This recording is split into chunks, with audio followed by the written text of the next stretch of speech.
Hey, what's up, guys? Welcome back to the Ramsey Custom Shop. My name is Gary, and who doesn't like a comparison video? So today we're going to make 3 cuts, and we're going to cut 3 different ones of these out. And this is just one that I'd previously cut out. And you can see that the dross, I mean, it's not terrible, but it's not really that great either. And my hope is that we can find a way to improve on that. So today we're going to cut one set of these with regular 45 amp consumables there, and then we're going to cut another one out with 45 amp fine cut, and then lastly we're going to cut one with 40 amp low speed fine cut and see if we can notice a difference in any of them. I'm going to use brand new set of consumables for each one of these cuts so that it's exactly equal playing field for each comparison. Hey guys, here we are just loading in the program to cut these out. At first I was gonna, well, actually I did record the footage to show you the 3 separate cuts with the regular 45 amp, the fast speed fine cut, and the low speed fine cut. So I showed all the footage swapping them out, cutting each one, but I was like, you know what, you guys know how to do all this, you've seen it. So I'm just showing you a few little highlights of each one here, cutting it out. And this initial footage is what you're seeing right there is regular 45 amp cutting at 350 inches a minute, or it might be fine cut. Honestly, I don't remember. But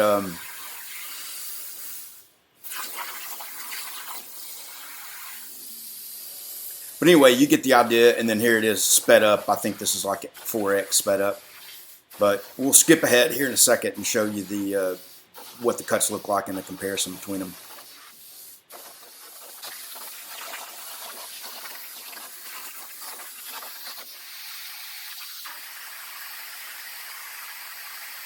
All right, so here is the wrap up. This is the regular 45 amp tip, not fine cut. And you can see in the straightaways it's dross free pretty much as you'd expect. But anything that's tight, you can see some dross build up on there. And then this is the 45 amp fine cut, regular speed. And it looks pretty good overall. Almost no dross, on the edges and all the straightaways. But then tight areas, you definitely see some dross. And then this is the fine speed, or fine cut low speed. And definitely more dross, thicker dross. You can even see on the edges we have thicker dross. I would think, I don't really know what that's designed for, but I would think, I notice it has a lower, smaller kerf width. So if you have fine details and you're getting real close on the kerf, that might be an option for you. And if your machine is not capable of running at 350 inches a minute or 250 inches a minute, you can run it at 150 inches a minute. So a lot of machines, the acceleration rate and just the way the machine's constructed, some of the bolt together light frame machines not rigid enough to run at 350 inches a minute for that. So that might be an option for you there. If you notice in the book here for 14 and 16 gauge, it's interesting that those two, and not thicker and not thinner, they're footnoted to say have a little asterisk on them, not a dross-free cut. So definitely not. But anyway, guys, I thought this might make for an interesting video. Hopefully, it's information that'll help somebody. If you've never tried fine cuts, definitely get some, give them a try. And if you haven't tried these, I'll put a link in the description.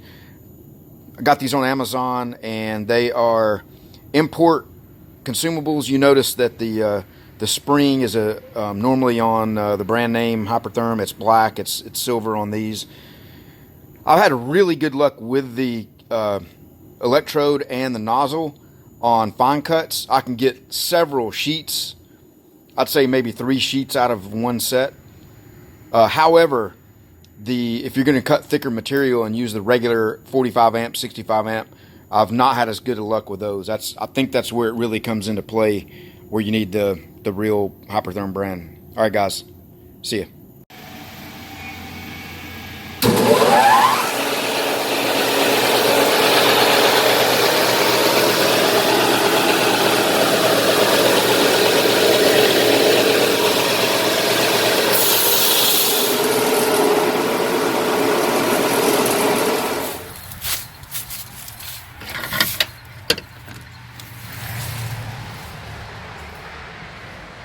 And even if you do have dross, a wide belt sander and some clear is the great equalizer.